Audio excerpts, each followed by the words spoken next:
The INKspired Life asks, do you ever get caught in the comparison trap and compare yourself to your peers?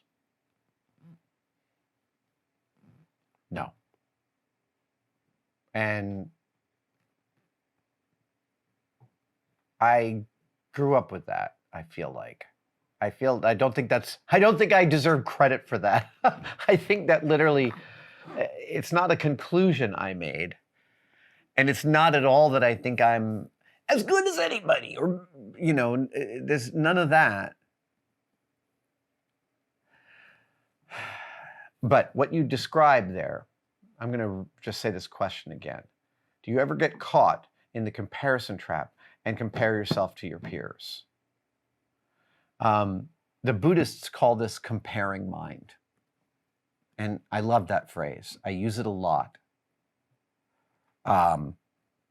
And I feel like it is, as I have said here before on the live stream, most of my rants end in late-stage capitalism rants, and this one's no different.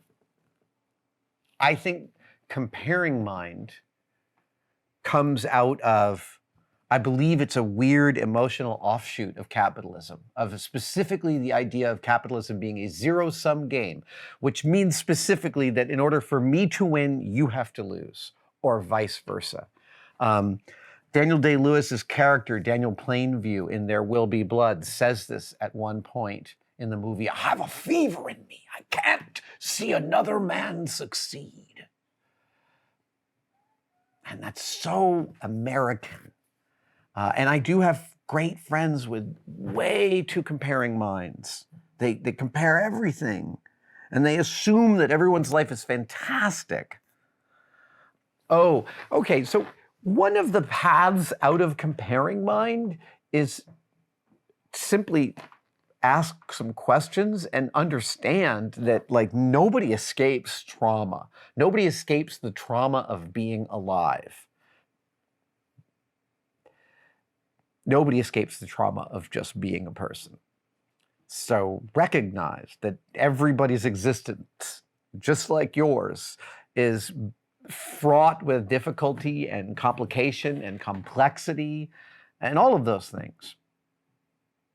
And I think it's Mitch Hedberg. I can't remember if it's Mitch Hedberg or Bill Hicks, who said, you shouldn't be worried about people stealing your jokes. If you're writing well, you're writing personally, and you have the copyright on being you. Your jokes aren't you. If someone steals the joke, they haven't taken your routine. But also part of his advice was write to what is true for you. And then people can't really take that and run with it. Or if they do, to hell with them. They're not going to deliver it as well as you can.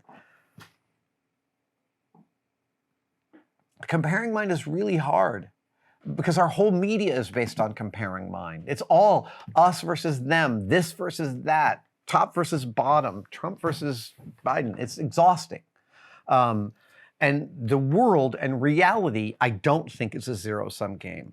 I don't think in order for me to win, someone else has to lose. I think there is room for everybody. What was your original question? How did I get off on this rant? Comparing mind. INKspired Life. There's another question that I had the same sort of answer to, which is, look, go easy on yourself.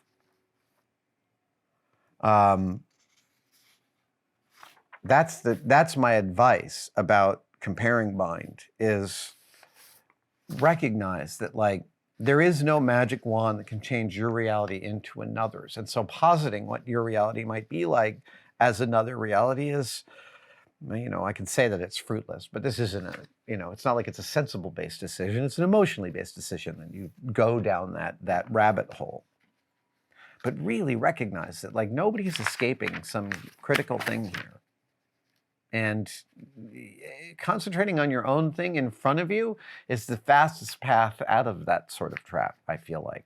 That's a tough one. I know a lot of people that it affects.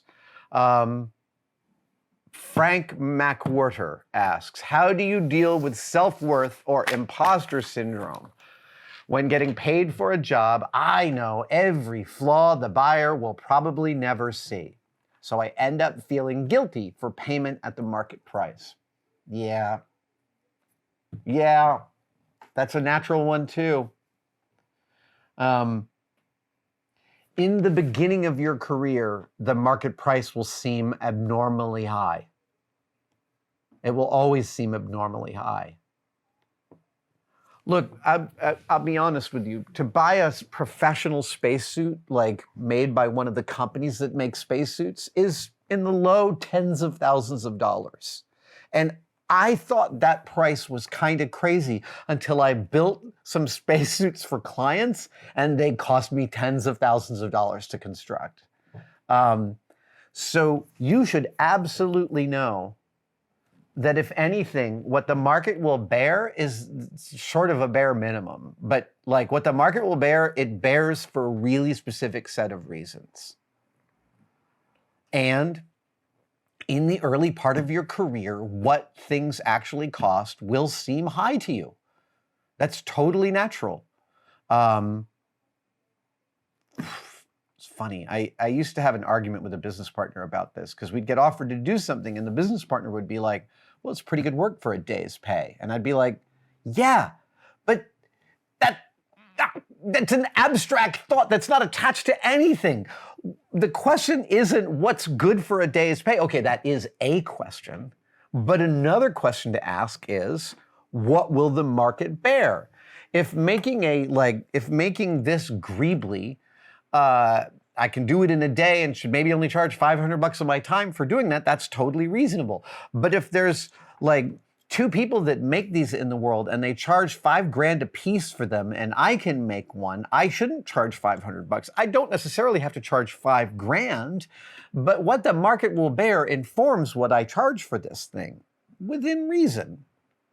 But really what the market will bear is usually the going rate for that level of expertise. And so the way in which I might consider dealing with the imposter syndrome when it arises there is to realize, 1, everyone starts somewhere. 2, you know intellectually that the client will probably never see this stuff. The problem is you have in your head all those shortcuts you took and all those ways in which you're like, this is great to make money doing this. I'm having a lot of fun. All of those aspects, like, they come into the emotionality of feeling like maybe you shouldn't charge what the market will bear for this. There's a funny market will bear reverse story on this, which was after I had worked for Jamie for about 5 years in commercial special effects. I had a sort of a falling out with one of his business partners and stopped working for him. And at that moment, I let the people that I had worked with, directors and art directors and production designers, know that I was freelancing. And I had somebody call me up and they were like, hey, I'd really love you to bid this job. Now, this is a client I had bid jobs for Jamie.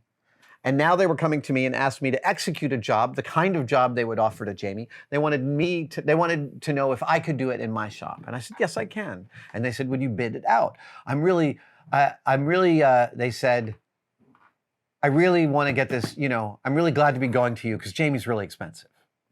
And I thought that was funny because I bid for Jamie and I know how expensive Jamie was. So I disagreed with them that Jamie is really expensive. But they were telling me Jamie's really expensive. The natural extension is they were at my door because they wanted it cheaper. They didn't say, can you do it cheaper than Jamie? They just said, I'm really glad to be hiring you because Jamie's really expensive. I bid that job exactly how I would have bid it for Jamie. Every person day, $500 plus full materials times 2 plus 20% contingency. And I bid that job and did it. I got that job and executed it. And that person thought they were getting a deal. And it's not like I overcharged for my time. I charged what the market would bear and I charged what I was taught to charge for a bid. Yeah, that was psychological. They just felt like they were getting a better deal even though they weren't. Thank you for watching that video.